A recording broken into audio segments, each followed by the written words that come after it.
Hi everyone. I'm going to take a little time today to talk about communication, kind of a part two of an ongoing discussion about trail communication, different radios, different setups, kind of a breakdown between FRS and CBs today. Specifically these little FRS handhelds, the cheaper ones, the free to everyone to use FRS, 22 channels, and how these are effective on the trail and whether or not they are as effective or better overall than CB. Now I'm going to leave GMRS out of this for today. I can talk about that at a later date or address specific questions if people want to get a hold of me about specific questions about GMRS.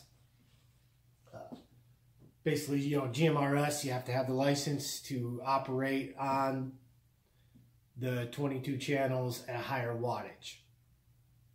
So even for FRS, these radios here, because of the ability for some people to get the GMRS license and get the higher wattage radios, I still suggest, and what I use is channel 20 of that, on that 22 channel possibilities, the top 15 through 22 are shared channels, FRS being restricted to 2 watts, and with that GMRS license, you're up to 50 watts available to transmit with. So that means these FRS radios, 2 watts, you're still able to effectively communicate with rigs and people that have the larger wattage radios. Like in the rig here, I have a 40 watt radio. So with that GMRS license, I'm able to transmit the 40 watts. Nice small antenna, really, really good setup. And then I add in a couple of these small FRS radios to hand out to others on trails if they don't have any communication. My spotter can use one of this. My co-driver can use one of these. It gives me a nice wide range of possibilities for communication on the trail.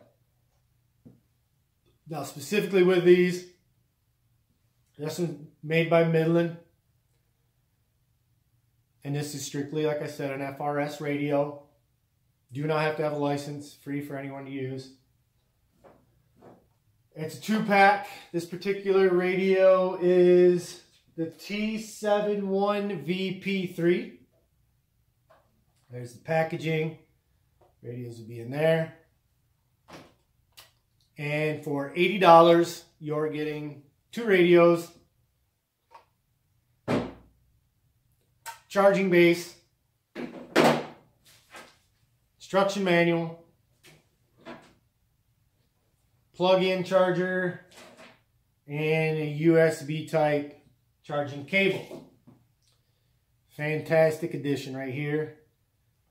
You get the little adapter that goes into the cigarette lighter, and we no longer have to worry about whether batteries are going dead and all that, because these have rechargeable battery packs inside of them.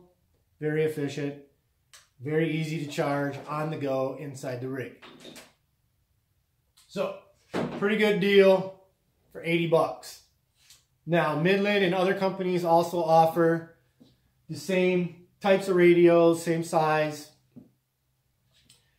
at lower cost. Give them down, I think, $30, and I believe that's for a pair of them as well. And they might be a lower wattage. They may be 1 watt. These are 1.5 watt. I talked to some Midland representatives earlier today, and they assured me that all the FRS radios are 1.5 watts. It's not great. It'd be a little bit better if it was 2 watt, but it's not much of a gain or loss to worry about. One thing you got to be careful of is packaging of radios. They do some tricky things. They leave some stuff off, like, according to the people I spoke with today at Midland, the FCC does not require them to put the actual wattage of the radio anywhere on their packaging. So you have to call them up and say, hey, I want to buy these radios. What wattage are they? And they'll tell you. Excellent customer support, customer service. These are 1.5 watts. Okay. Something else with the packaging.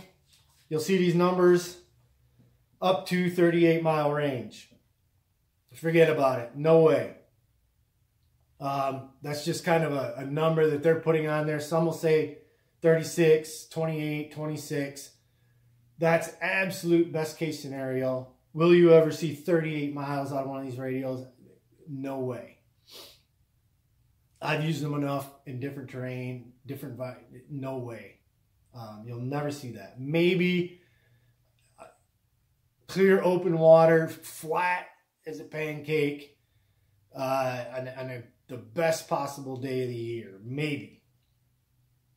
So, this packaging will say FRS, and you're kind of up to the user, the person that's buying this, you got to kind of understand the tricks of the packaging and what you're looking at, so you don't get mixed up and end up with a radio that you don't want and have to take back. Okay. One thing to keep in mind as well with Midland is, you know, these are the FRS. There's several different kinds, different price points. I chose this one because of the accessories. And, you know, for that $80, it's a pretty good value. GMRS radios are packaged similar. Same type of box. They'll say in small print GMRS. They'll say GMRS up here. However, according to Midland people, again today, Midland does not make a handheld radio greater than 2.8 watts. It'd be nice to have a 5 watt, 8 watt, 10 watt handheld. However, it is Midland's corporate policy that they're not going to make them more wattage than 2.8. Now, you're still going to have the GMRS license, and you're still going to pay the extra money because that is over 2 watts, and that falls into the GMRS category. So, you know, you're paying for it. You got to get the license. Is it worth it to get one of those 2.8 watt radios? No. You're not going to get anything more significant gain-wise out of the radio than what you are with one of these at 1.5 watts. There's just not enough difference to worry about it. You know, the GMRS will come with some other different accessories, but you can get all those accessories later on. My suggestion is if you're looking at good, solid communication up to that, you know, 5 mile range in the best conditions, down to 0. So on trail, in thick brush, in the fog, in the rain, in the snow. This is your baseline starting point. Now, for the reason that Midland does not make a handheld radio above 2.8 watts. Now, this is according to the customer service representative at Midland that I talked to earlier today. This is the specific reason that she gave me, and it does make sense. And it kind of blew me away that a corporation would take this stance. But the reasoning is because they know that everyone in the general public possibly could be using one of these handheld radios, including children, including very small children. And they have themselves, as a company, restricted the output of those handhelds to 2.8 watts for the sole reason of the protection of the user, of the public, of the children. What are they protecting you from? Radio waves going into your brain.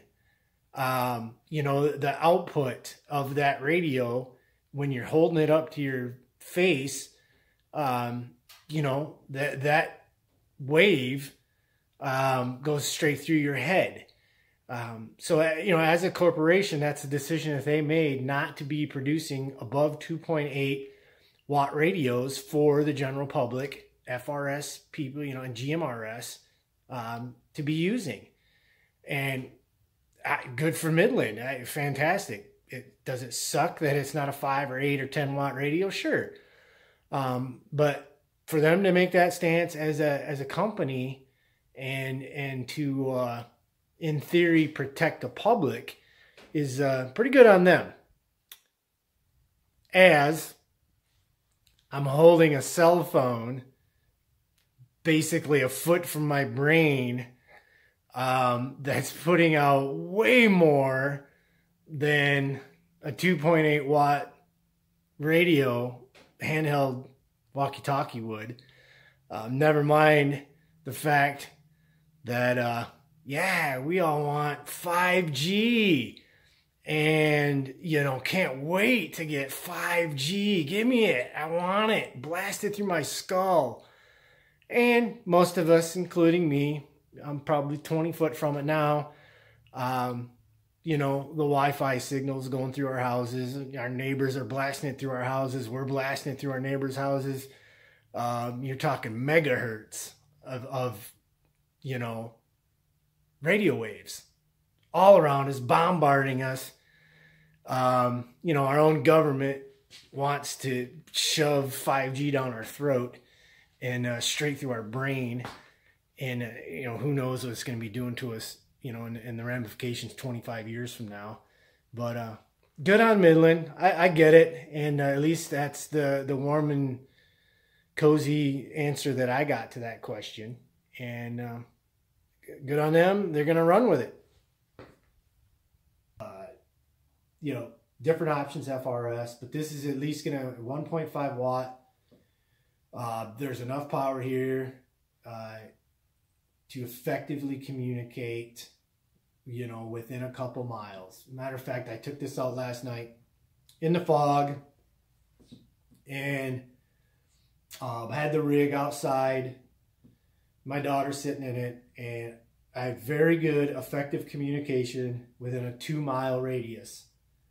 On a foggy night, and that is through houses, through woods, no open spaces, pretty close to what you would find on most trails, through you know, through the forest. Not perfectly flat either, kind of rolling hills in this area, but very effective. Again, through dense fog, very effective communication. Is that comparable to a CB? Absolutely. I don't think I would have got any more distance out of a CB setup last night than what I had with this. You know, and then you get into price. Most people have, you know, in their CB setups, $100 to maybe $200 for that standard type CB setup. You know, again, baseline, good setup, good accessories, $80. You start going up when you talk FRS, GMRS. You get your GMRS license. Everything up is an improvement. You get a 5-watt radio. It's an improvement. You get a 15-watt radio. It's an improvement.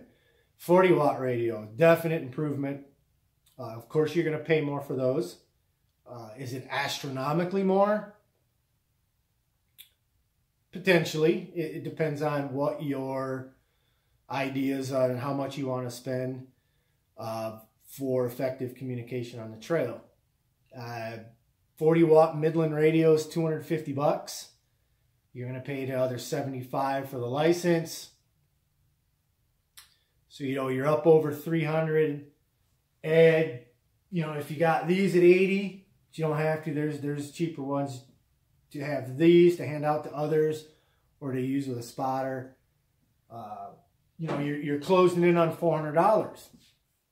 Well, if you have 150 in your CB or 200 into your CB, and you'll never have the capability of one of these to use with a CB. You're limited at 4 watts with a CB. 40 watt at, you know, for an FRS, GMRS type radio, you're into about $400. What you're going to get out of that $400 is way more than what you're going to get out of a CB at $150 and $200. So of course you're going to pay for the increased communication. It's just like everything. You know, you want better lights on your rig. Well, you're going to pay for them. And in this case, the money is well spent. There's some couple other companies making 40, 50 watt dash mount radios. So there's some variety out there, different price points. But keep in mind, you know, so you're at $400, you have dash mount, and you also have, you know, 2 handhelds. So your diversity, your options are so much better. Is that money well spent? Again, very much so. Very well spent money, because you're going to end up with much better communication options.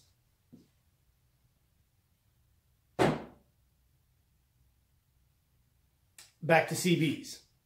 You got a 4 watt CB. How are you going to improve your CB? Well, most of those improvements are going to be through your antenna. You can get bigger, taller, better antennas. Is that necessarily better for trail use? Most trails are going to have branches, low-hanging trees, you know, that are constantly going to be hitting antennas. I've used a great big 10-foot whip antenna on my old Land Rover, and it took an absolute beating. To the point it made so much noise. Other people on the trail, it was ridiculous. That's you know, most of the time people were just, they paid more attention to my antenna smashing around on the trees than they did on their own driving. So it just become obnoxious. You know, and are you willing to spend additional money on an antenna setup for a CB that is going to potentially take those hits on a trail? You know, right off the bat, the same, you know, let's say your CB is going to do the same 2 miles. Let's even say it's going to do 2.5 miles, 3 miles in the same condition, you know, fog through the trees that this did reliably at 2. Let's say your CB is at 3. Okay. How much more money you got in your CB? What type of antenna are you going to have on it? Is all that hassle, tuning of it, the added price, is all that worth an extra 1 mile of communication? That's at this level. And like I said, anything above this, meaning spend the other $75, get the GMRS license, get enough. As you go up, those improvements are going to be larger. We've used FRS, GMRS for several years, and it's fantastic. Driven all the way to Dead Horse, using it. Fantastic. Vehicles spread out for miles, miles and miles and miles. You know, 10, 15 vehicles spread out over a 10-mile, 15-mile chunk of the road, and have absolutely no problem communicating. Plus, again, you have the ability to use on the same frequency the smaller handhelds. And anyone can jump on, let's say channel 20. Like I said, channel 20 is what I use. It's what I tell everyone else to use, because anyone with an FRS, license free, can jump on that frequency and talk effectively. But others like myself that have the higher 40-watt radios, more powerful, are kind of pushing out there, trying to do different things. We can talk to the small FRSs, we can receive them, we can have good communication with the non-licensed FRS users. So it's a win-win no matter how you look at it. You're just not going to get that out of the CB, no matter how you look at it. Handheld CBs that are out there, nowhere near the reliability and the communication quality of just your standard FRS. I've used them, I got frustrated, and after about 10 minutes it was obvious that they're just not up to the task. So we've covered FRS, touched on a little bit of GMRS, kind of threw that at CBs, kind of compared that, and it's my conclusion in that, and what I like to tell people and to get people on FRS, GMRS is basically no matter how you look at it, FRS in itself, leave GMRS out, FRS in itself is equivalent, if not better, than most standard CB setups. Can you have a better CB setup? Sure, you can punch out there a little bit further. But once again, is it going to be cost effective? Is the equipment, is the hassle worth it when, you can go right to Sports Warehouse and pick up some of these right out of the package. I'm talking 2 miles in foggy conditions through the woods, very clear and very reliable.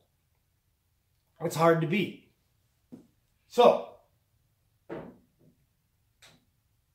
that's basically my spiel on the FRS versus the CB route. I know a lot of people are still wanting to run CBs, but this is more or less for the people who are asking and saying, hey, what is the difference? What is better? If you've got a CB and you're happy with it, use it. Fantastic. But I want to put this information out there to let others know that, hey, CBs are not the best choice. They're not the only choice.